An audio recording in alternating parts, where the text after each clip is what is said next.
लो जी, बारिश हुई है और पानी बहुत ज़्यादा खड़ा है, देखो तुसी। लेकिन ये बच्चे जोड़े ने इन्हों कोई परेशानी नहीं, कोई फिक्र नहीं है कि पानी कितना खड़ा है। बस इन्हों अपनी मस्ती चढ़ी हुई है।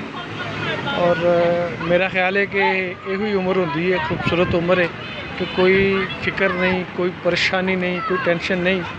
सारिया परेशानियां फिक्रा तो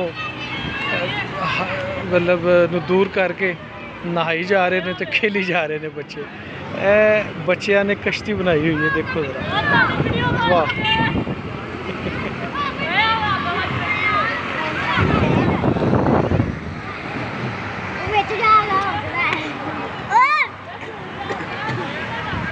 लोगों का रोड के उपर गुजरना मुश्किल है, लंघिया नहीं जा रहा, गड्डियां मोटरसाइकिल बंद हो रहे हैं।